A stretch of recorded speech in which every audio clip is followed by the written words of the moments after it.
만백성아 손뼉을 쳐라. 하나님께 기쁨의 함성을 외쳐라.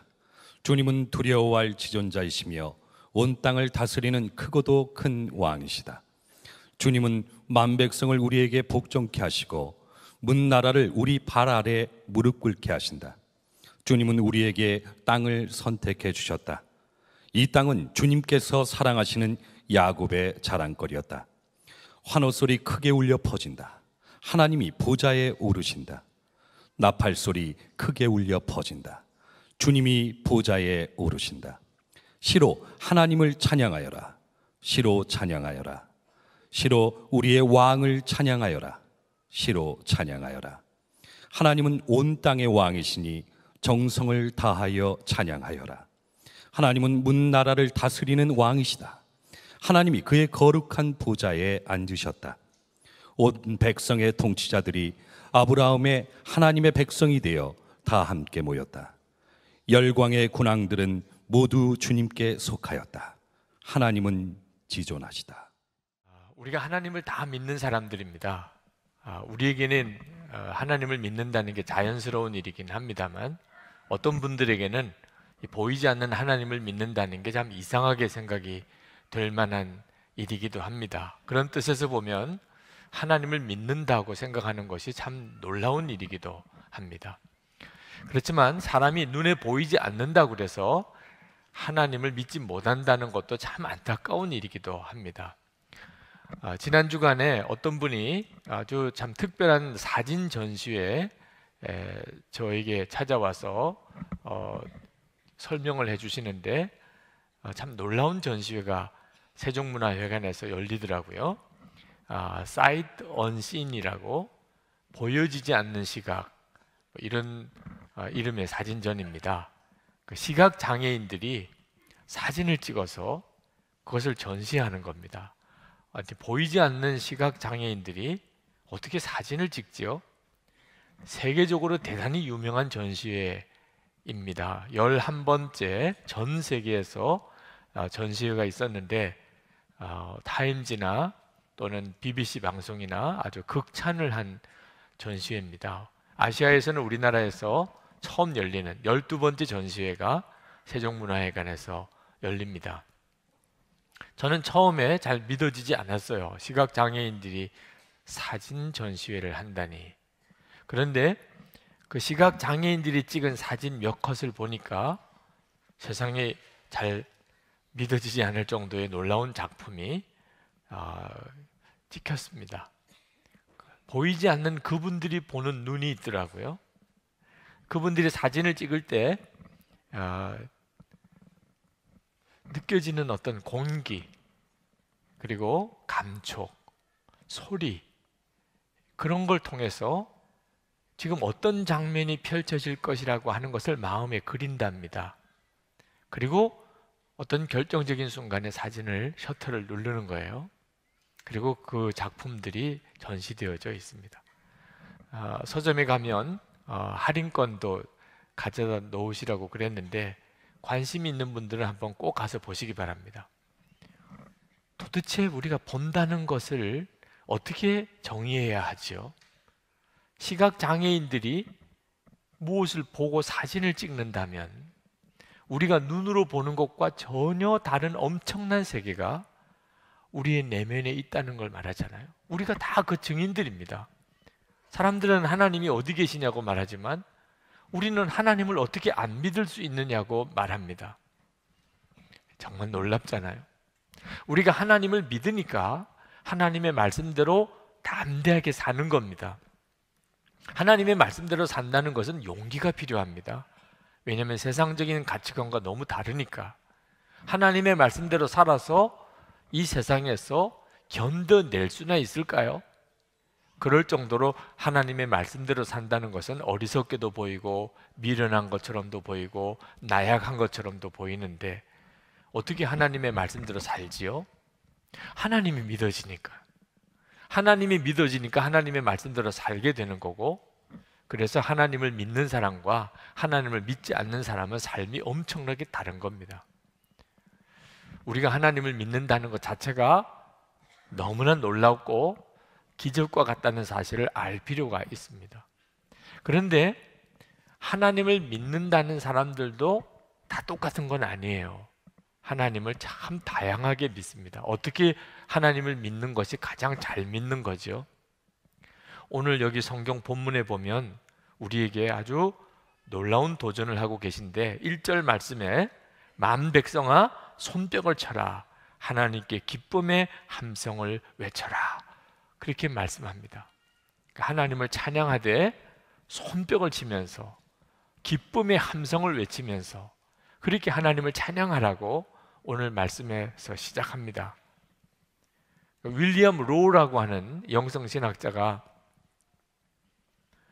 하나님을 믿는 사람이 여러 유형이 있다는 것을 그 책 속에서 설명하고 있습니다. 경건한 삶을 위한 부르심이란 책에서 세상에서 가장 훌륭한 성도는 가장 많이 기도하거나 가장 많이 금식하는 성도가 아니다 라고 했습니다. 가장 많이 구제하는 성도도 아니다. 세상에서 가장 훌륭한 성도는 항상 하나님께 감사하고 모든 것에서 하나님을 찬양하는 성도다 그랬습니다.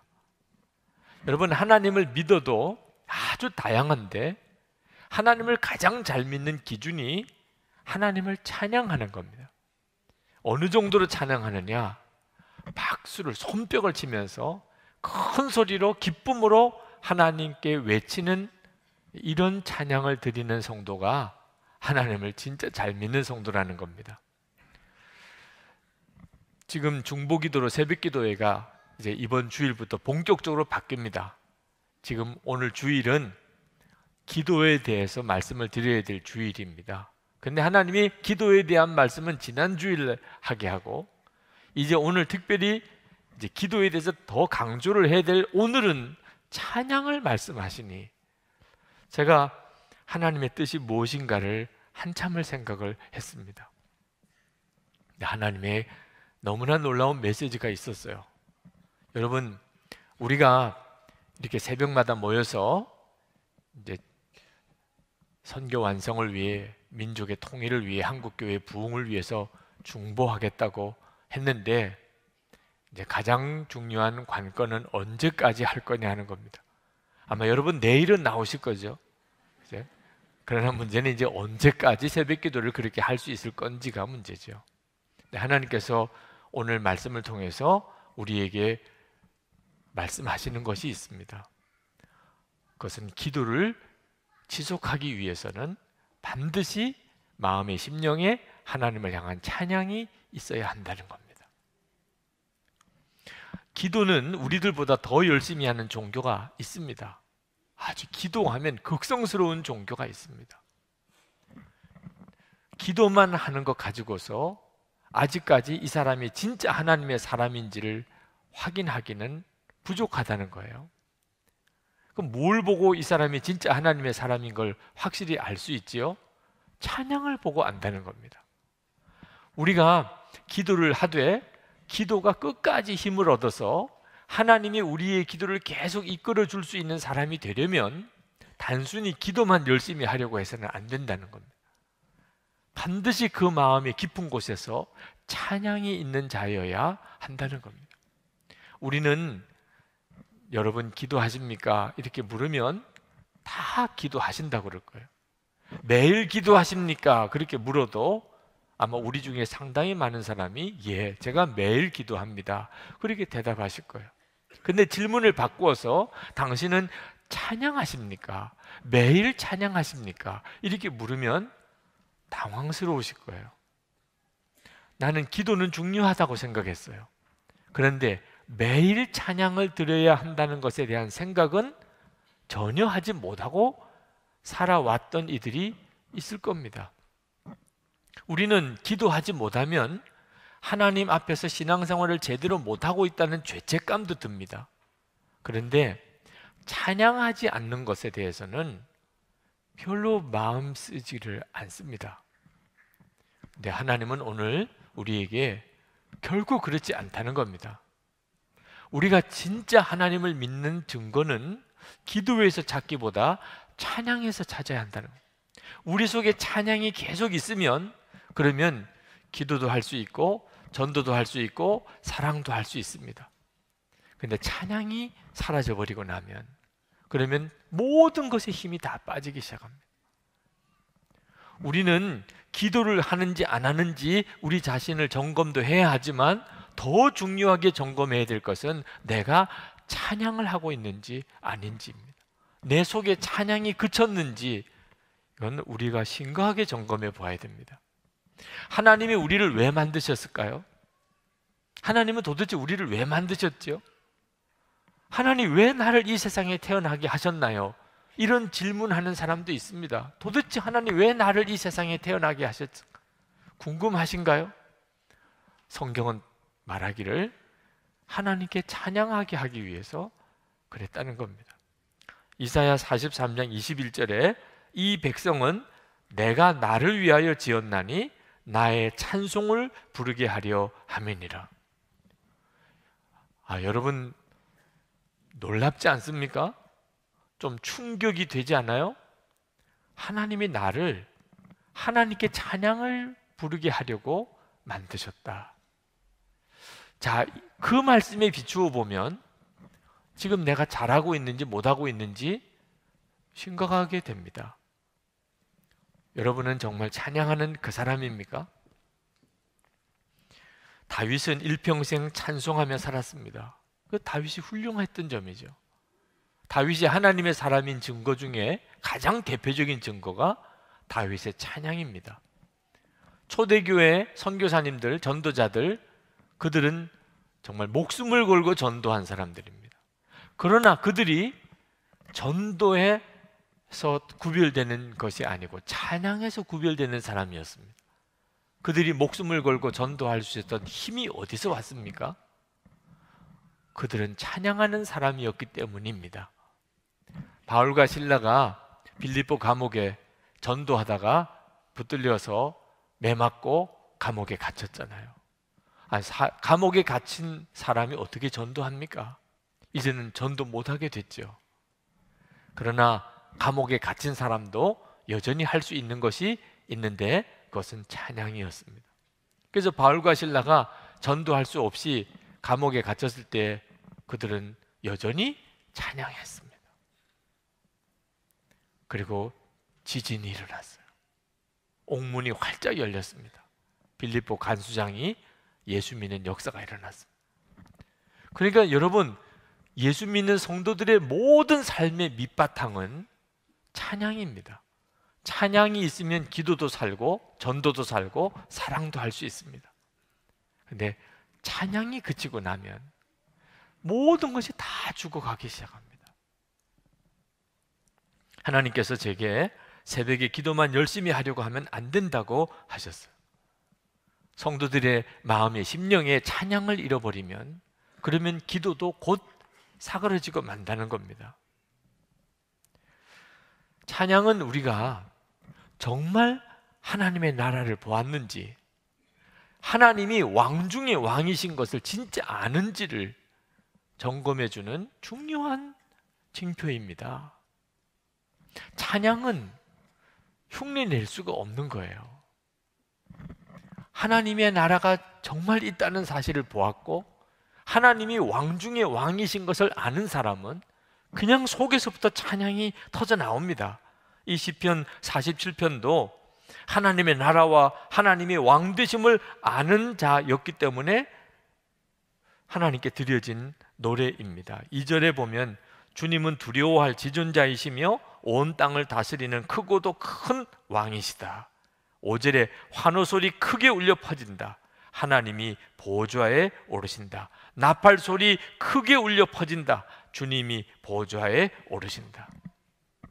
여러분, 스포츠 경기를 우리가 볼 때 어떤 선수가 기가 막힌 경기를 펼쳐나가면 우리도 모르게 박수가 나오고 소리가 나오죠.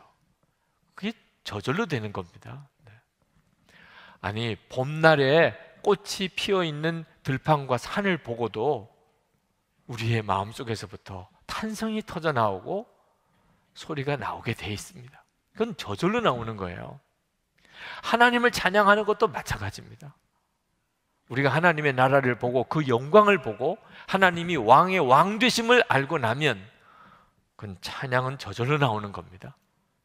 6절에 보면 시로 하나님을 찬양하여라, 서로 시로 하나님을 찬양하여라, 시로 우리 왕을 찬양하여라, 시로 찬양하여라.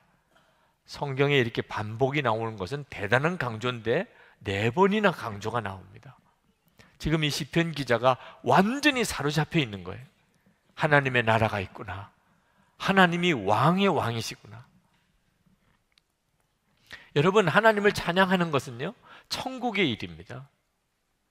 우리가 기도할 때는 그건 사람의 일이죠, 기도. 근데 찬양은요 하나님 나라의 천사들이 하는 일입니다.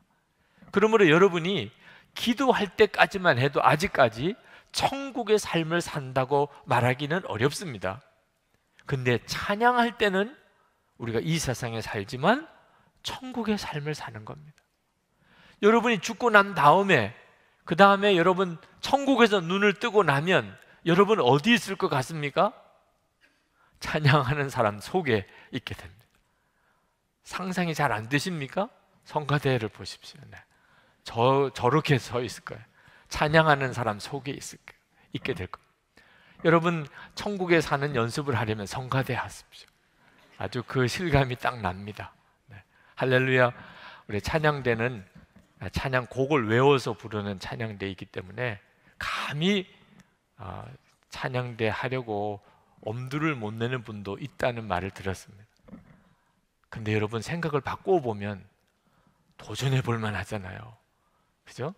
정말 찬양을 외워서 매주마다 하나님께 부르는 그런 찬양대에 내가 한번 서보자. 이건 정말 놀라운 도전이잖아요. 우리가 천국에 서면 우리가 그렇게 서 있는 걸 알게 된다니까요. 그러니까 이 세상에서 우리가 찬양하는 것은 우리가 여기서 그대로 천국의 삶을 연습하는 겁니다. 여러분 나중에 천국에 가서 여러분이 찬양대에 섰는데 한 번도 서본 적이 없어요. 찬양을 불러본 적이 없어요. 그러면 천국이 얼마나 낯설고 어색하겠어요. 그게 천국이겠어요? 찬양이 사라진 성도는 심각한 겁니다. 우리는 이 땅에서는 이 땅의 삶을 살다가 죽고 난 다음에 천국의 삶을 사는 게 아닙니다. 우리가 예수를 영접하면 이 땅에서 천국의 삶을 시작합니다. 그 가장 대표적인 특징이 찬양이라니까요. 우리가 죽고 난 다음에 하나님 앞에 섰을 때 그때 하나님을 찬양하면서 우리는 이렇게 고백하게 될 겁니다. 주님, 저는 날마다 이 노래를 저 땅에서부터 연습했습니다. 죄와 고통의 세상에 있었을 때에도, 몸이 병들어 힘들 때에도 저는 하나님을 찬양했었습니다. 이제 땅과 죄와 육체의 속박에서 자유로워졌으니 더욱 하나님께 찬양을 올려드립니다. 그렇게 되는 거예요. 우리는 이 세상에서 천국을 사는 연습을 찬양을 통해서 합니다. 어느 목사님이 참 답답한 마음으로 저에게 글을 써주셨어요. 가깝게 지내는 한 성도가 땅에 너무나 많은 것을 준비하며 사는 것을 보면서 어떻게 이 모든 것을 포기하고 하나님께 갈 수 있을까 하는 생각을 해봅니다. 그렇게 많이 가지고도 여전히 땅의 것을 준비하는 그분께 저는 아무런 말도 못했습니다. 이제 굶어 죽어가는 사람을 위하여 하나님이 주신 물질을 써보세요 라고 말입니다. 그분의 아내인 집사님은 옷이 수백 벌이나 되어 방 하나에 다 걸어두지 못하는 것을 보았습니다. 너무나 괴롭습니다. 어떤 권면도 못하는 제가 말입니다. 예수를 믿으시는데 그분은 전혀 하나님의 나라를 몰라요. 예수를 믿기는 믿는데 여전히 이 세상에 있는 것만을 위해서 사는 성도를 보는데 그렇다고 그 성도에게 그렇게 하면 안 됩니다라고 말을 못하는 그 답답함을 그렇게 쓰셨더라고요. 하나님의 나라가 보이지 않고 왕 중의 왕이신 하나님이 실제로 믿어지지 않으면 어떻게 할 수가 없는 거죠. 오늘 여기 계신 분들 중에 이 시편 47편을 읽기는 하지만 영 어색한 분들이 있으실 겁니다. 손뼉을 치면서 큰 소리로 하나님께 외쳐 부르라. 여러분의 마음의 심령에는 전혀 공감이 안 되는 분들이 있으실 거예요. 여러분의 삶에 힘들고 어려운 형편 속에 내가 어떻게 이렇게 찬양할 수 있을까? 그런 분들도 있으실 겁니다. 오늘 여러분에게 하나님께서 은혜의 눈을 열어주셔서 여러분들의 속에서부터 찬양이 터져 나올 수 있었으면 좋겠습니다. 어떤 청년 자매가 저에게 메일을 보냈어요. 안녕하세요, 목사님. 저는 21살이 된 자매입니다. 신앙은 모태신앙인이지만 제게 주님은 제 기도에 응답하시는 분, 제 소원을 이루어 주시는 분이실 뿐입니다. 저는 주님을 사랑하지 않습니다. 저의 꿈을 이루어 주시기만 갈망할 뿐입니다. 저는 정욕과 탐심을 십자가에 못 박지도 않았습니다. 저는 그게 불가능하다고 생각합니다. 언젠가는 그런 일이 제게도 일어날지 모르겠지만 그때까지 인생을 낭비하며 살아야 하는 것입니까? 목사님, 어떻게 하면 내가 나를 사랑하느냐라고 주님이 물으실 때 네! 라고 대답할 수 있겠습니까? 어떻게 하면 주님을 사랑한다, 내 목숨을 다하여 주님을 사랑한다고 이런 고백을 나도 한번 할 수 있겠습니까? 이렇게 물어오는 자매가 있었어요. 하나님을 찬양하는 것에서 똑같은 질문이 있을 수 있을 겁니다. 어떻게 하면 내가 그렇게 찬양할 수 있을까요? 여러분, 그런 문제 때문에 고민하시는 분이 계시다면 일단은 걱정하지 마십시오. 왜? 하나님이 그렇게 하게 해주실 것이기 때문에. 하나님이 여러분에게 주님을 사랑하고 하나님을 뜨겁게 찬양하게 해주실 겁니다. 오늘 이 자리에 계신 분 중에 한 사람도 예외가 없습니다. 지금 나도 그럴까? 나는 아닐 거야 라고 생각하는 그 사람이 지금 하나님이 주목하는 사람. 네. 여러분이 증인이 되어 어느 순간에 여기에 서서 간증하게 될 것입니다. 네. 하나님이 그렇게 해주신다니까. 믿으시면 됩니다. 그러면 그냥 기다리기만 하면 됩니까? 그렇지는 않습니다. 어려운 것도 아닙니다. 여러분이 정말 주님을 향하여 마음의 문을 열고 빛 되시는 예수님께서 여러분에게 비추어 들어오시도록 그렇게 하시기만 하면 됩니다. 빛이신 예수님의 그 빛 가운데 여러분이 계속 나가서시면 됩니다. 주님을 향하여 여러분의 삶의 방향의 틀을 바꾸어 주님을 바라보시기만 하면 된다니까요. 여러분의 안에 주님을 뜨겁게 사랑하는 마음을 부어주시고 하나님을 소리 높여 외치며 찬양할 수 있게 해주시는 분은 주님이십니다. 성령 하나님이십니다.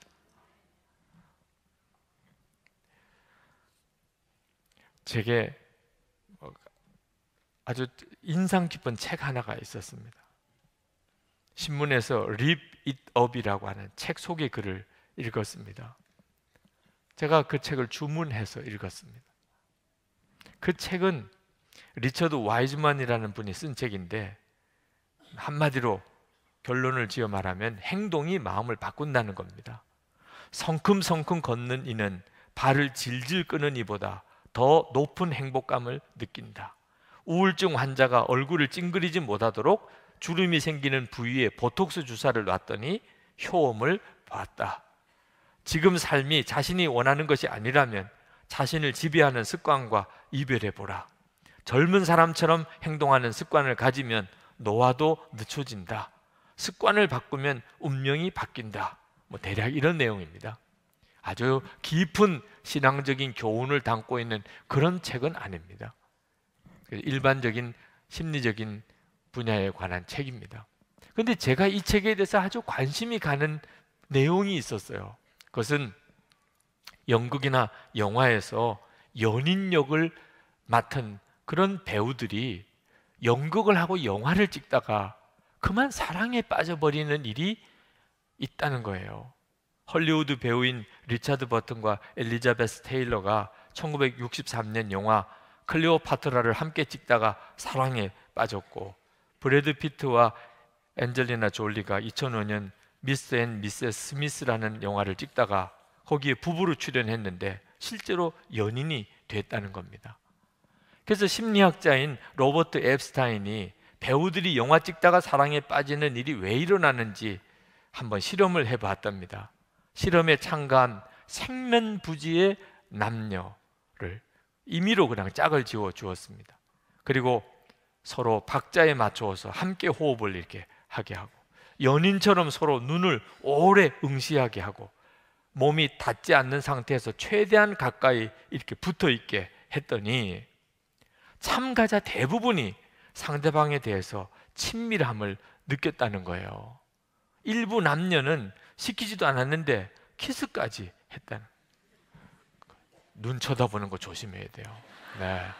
눈이 맞았다고 하잖아요. 네, 눈이 눈 쳐다보면 이상한 감정이 일어난다는 겁니다. 그 앱스타인이 이런 결론을 내렸어요. 사랑하기 때문에 연인이 되는 게 아니구나. 연인처럼 행동하다 보니 사랑의 감정이 만들어지는구나. 그러면서 사랑이 우리를 바꾸는 것이 아니라 우리가 행동을 바꿀 때 최고의 사랑이 찾아오는 것이다. 그랬습니다. 저는 이 책을 읽으면서 참 묘한 것이 마음에 생각이 났어요. 왜 주님이 24시간 예수님을 바라보라고 하셨던 것일까? 주님을 사랑하고 싶고, 정말 주님을 믿고 싶고, 주님과 행복한 동행을 하고 싶고, 그런 마음의 소원이 있는 사람에게 왜 24시간 예수님을 바라보라고 하실까? 그 이유를 알 것 같아요. 우리 주님은 우리를 너무너무 사랑하십니다. 어느 정도 사랑하시냐면 우리를 위해서 죽으셨어요. 우리 주님은 우리를 그렇게 사랑하셨는데도 우리는 주님을 사랑하기가 힘들다고 그러고, 주님은 우리 마음에 오셨는데도 우리는 주님이 나와 함께 계시는 것이 믿어지지 않는다고 그러고. 왜 그렇지요? 눈이 안 맞추지는 거예요. 예수님과 내가. 주님은 나를 주목해 보고 계신데 나는 세상을 바라보고 사람을 바라보고 환경을 바라보고 삽니다. 주님과 나 사이에 눈이 안 마주치는 거예요. 하루를 살아도, 한 주일을 살아도 주님과 눈 마주치는 시간이 너무 짧은 거예요. 그런데 우리가 이제 마음을 정하고 24시간 예수님을 바라보려고 해서 주님과 눈이 마주치는 시간이 길어지기 시작하면 무슨 일이 벌어질까요? 그래서 놀라운 일이 벌어지는 거예요. 영성일기를 쓰면서 계속 내가 하루 종일 어떻게 주님을 생각했는지만 기록에 나가는 것만 가지고도 얼마나 놀라운 일들이 주님과 사이에 벌어지고 있느냐 말입니다. 여러분, 주 예수님과의 친밀함은 어느 날 운명적으로 찾아오는 게 아니란 말입니다. 사도 바울은 예수님의 십자가 외에는 자랑할 것이 없다고 그랬습니다. 갈라디아서 6장 14절에 내게는 우리 주 예수 그리스도의 십자가 외에 결코 자랑할 것이 없으니. 사도 바울이 이렇게 예수님을 믿고 주님을 사랑했고 주님과 동행할 수 있었던 것은 예수님이 사도 바울을 특별히 사랑했기 때문입니까? 우리는 사랑하지 않으시고 사도 바울은 특별히 사랑했기 때문일까요? 바울 서신을 읽어보면 사도 바울은 계속해서 주 안에서, 주 안에서, 주 안에서라고 말합니다. 사도 바울은 항상 주 안에 살았던 사람입니다. 그러니 사도 바울에게 있어서 예수님은 특별한 분이셨던 거예요. 우리 모두에게도 다 마찬가지입니다. 하나님은 우리에게 우리가 주님을 바라볼 때 우리 속에 찬양을 일으켜내십니다. 이 땅에 사는 동안에 천국의 삶을 살기 시작했다는 뜻이죠. 우리가 이렇게 찬양하기 시작하면 우리가 이 세상 사는 것이 전혀 차원이 달라집니다. 아무리 힘들고 어렵다 하더라도 이미 여기서 천국의 삶을 살기 시작하는 겁니다. 비로소 찬양하는 삶 속에 성도의 능력이 나타납니다. 놀라운 일들이 벌어집니다. 노벨상을 수상했던 작가 펄벅이 선교사님 딸입니다. 중국 선교사님. 그 부모님이 중국 선교사예요. 그 어릴 때 이야기를 했습니다. 아버님 선교사님은 전도 여행을 떠나셨고 어머니 캐롤라인 선교사님 자녀 셋 집에서 돌보고 있는데 어느 날 저녁에 창가에 앉아서 이제 바느질을 하고 있는데 창문 바깥에서 중국 사람들이 말하는 소리가 들리는데 심각한 이야기를 해요. 큰 가뭄이 들어서 지금 온 주변이 아주 어려움을 겪고 있는데 이유가 서양 사람들 때문에, 서양 사람들이 우리 동네에 와서 살기 때문에 신이 노했다는 거예요. 그래서 우리가 오늘 저녁에 이 서양 사람들을 다 처단하자, 이런 이야기를 하는 거예요. 캐롤라인 선교사님이 얼마나 놀랬겠어요. 그러나 할 수 있는 방법이 없습니다. 어디 갈 데도 없어요. 골방에 들어가서 기도합니다. 기도 중에 하나님께서 이 캐롤라인 선교사에게 담대함을 주시고 그리고 성령의 지혜를 주십니다. 저녁에 식사를 잘 하고 그리고 밤이 깊어지는데 캐롤라인 선교사님이 이 중국 사람들이 집에 들이닥쳐 올 것을 예상하고 기다리고 있는 거예요. 정말 중국 사람들이 흉기를 들고 이 선교사님 집에 들이닥쳤습니다. 캐롤라인 선교사님이 아무렇지도 않다는 듯이 그들에게 인사를 하고 어서 들어오시라고, 어서 오시라고. 중국 사람들이 당황했어요. 그리고 거실로 그들을 안내해서 자리에 앉히고 준비한 다과를 꺼내서 그들 앞에 놓았습니다. 그리고는 오르간 앞에 앉았어요. 그리고 중국어로 찬송을, 오르간을 연주하면서 부르기 시작했습니다. 오르간 연주와 함께 찬송이 쭉 흐를 때 그 거실에 앉았던 중국 사람들이 서로 얼굴을 쳐다보면서 멋쓰게 합니다. 그러다가 한두 사람씩 일어나서 방을 빠져나갔어요. 찬송이 다 끝났을 때 거실에는 중국 사람들이 아무도 없었습니다. 그랬던 일화를 펄벅 여사가 책 속에서 쓰고 있습니다. 찬양은 능력이 있어요. 성도들의 찬양은 놀랍습니다. 우리가 이 세상에 살아가는 동안에 하나님께서 우리에게 찬양을 주신 것은 찬양이 세상을 이기는 힘이기 때문에 그렇습니다. 시편 22편 3절에 이스라엘의 찬송 중에 계시는 주여, 주는 거룩하시니이다. 우리가 어떤 처지에 있든지 찬양을 부르기 시작하면 주님의 임재하심이 그곳에 있게 됩니다. 그러니 능력이 있는 거예요. 여러분, 기쁜 일이 있을 때만 찬양을 드리는 것은 성도의 찬양이 아닙니다. 그것은 진정한 믿음이 아니에요. 역경이 오고 시련이 오고 내게 두려운 일이 닥쳤을 때 사실은 그때가 진짜 이제 찬양을 해야 할 때입니다. 그게 예수를 믿는 우리들의 믿음이에요. 넬슨 만델라 남아공 대통령이었죠. 그가 온갖 난관을 극복하고 드디어 남아프리카 공화국의 대통령이 되었습니다. 그런 대통령이 되고 난 다음에 자기에게 가장 중요한 과제는 이 백인과 흑인의 화합이라고 생각했습니다. 무서운 적대감을 가지고 있었어요. 그런데 지난날의 백인들의 모든 악행을 다 용서하고 우리 백인과 흑인이 서로 진정으로 연합하자, 그렇게 호소했을 때 강경파들이 얼마나 반대했는지 모릅니다. 넬슨 만델라는 그들을 설득하면서 그 남아공을 하나가 되는 나라로 만들었던 거죠. 그 넬슨 만델라의 평전에 어느 재판 이야기가 나옵니다. 백인 경찰관 한 사람을 재판하는 겁니다. 반드 브렉이라고 하는 백인 경찰관이 아주 무자비하게 흑인들을 죽였던 일이 있었습니다. 18살 된 흑인 소년을 총으로 쏘아 죽이고, 그리고 증거인멸을 위해서 시신을 바베큐 고기처럼 이리저리 돌려가면서 불에 완전히 그을려 증거를 인멸하려고 했던 범죄가 있었습니다. 그가 재판을 받는 중에 자기가 그런 일을 했다고 시인했습니다. 그런데 그것만 아니었어요. 그 소년을 살해한 뒤에 그 소년의 집으로 가서 장작더미를 쌓아놓고 불을 지른 다음에 그 소년의 아버지를 또 묶어서 불에 태워 죽였습니다. 더 악질적인 것은 그 소년의 어머니로 하여금 그 장면을 강제로 지켜보게 했다는 겁니다. 아주 두려움으로 아무 말을 못하게 입막음을 하려고 했던 거죠. 아들과 남편을 이렇게 잃은 그 흑인 노 부인에게 판사는 묻습니다. 법정이 이 반 드 브렉시에게 어떻게 해주기를 당신은 부인은 원하십니까? 그때 그 부인이 일어나서 3가지 요구를 합니다. 이 3가지를 들어주십시오, 판사님. 첫 번째, 남편과 아들의 장례를 치르기 위해서 반 드 브렉시가 남편의 시신을 불태운 장소로 가서 그 죄를 모아 주었으면 좋겠습니다.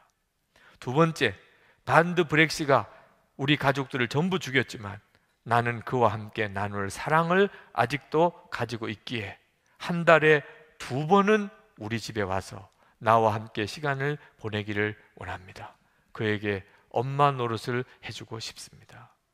세 번째, 그가 하나님의 용서를 받았다는 것과 나도 그를 용서한다는 사실을 기억했으면 좋겠습니다. 내가 그를 진심으로 용서했다는 사실을 그가 알게 하기 위하여 그를 한번 안아보았으면 좋겠습니다. 그러면서 이 부인이 일어나서 그 반 드 브렉시가 앉아있는 증인석을 향하여 걸어가는데 그 법정 안에 있는 누군가가 나 같은 죄인 살리신 그 찬송을 부르기 시작했어요. 그랬더니 그 법정에 있는 사람들이 너도 나도 따라 부르면서 그 법정에 있는 사람들이 다 나 같은 죄인 살리신 찬송을 부르는 겁니다. 근데 이 반 드 브렉시는 그 찬양을 끝까지 듣지 못했다고 그럽니다. 졸도해버린 거예요. 졸도요. 그 상황을 감당할 수가 없었어요. 사람을 비참하게 죽였던, 정말 잔인했던 그 사람도 그 상황을, 그 찬송을 부르는 그 상황을 감당을 못하고 그만 쓰러져 버렸습니다.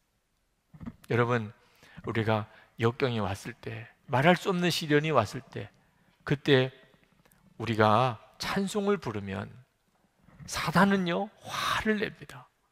우리가 화를 내고 불평하고 원망하고 탄식하고 그래야 마귀가, 사탄이 춤을 추는데, 우리가 찬송을 부르면 사탄은 화를 내요. 더 우리를 어렵게 만들면, 그러면 우리가 또 찬송을 합니다. 그러면 사탄은 미치려고 그래요. 그러다가 우리가 또 찬송을 계속하면 졸도해버립니다, 사탄이. 여러분, 그동안에 사탄에게 얼마나 당하고 살았습니까? 이제는 우리가 사탄을 정말 괴롭혀야 될 때가 옵니다. 성도의 찬양을 통하여 사탄은 괴롭힘을 당합니다. 하나님은 영광을 받으시고. 우리가 특별히 새벽에 모여서 중보하려고 합니다. 여러분, 찬양을 가지고 나오세요. 하나님을 찬양하는 찬양이 식어져 버리면 기도도 죽습니다. 여러분의 찬양이 살아있으면 기도는 언제까지 힘을 얻습니다. 5월 가정의 달이 시작이 됐습니다. 가정의 달에 우리가 해야 할 가장 중요한 일이 무엇입니까? 가정 안에서 내가 찬양하는 것입니다.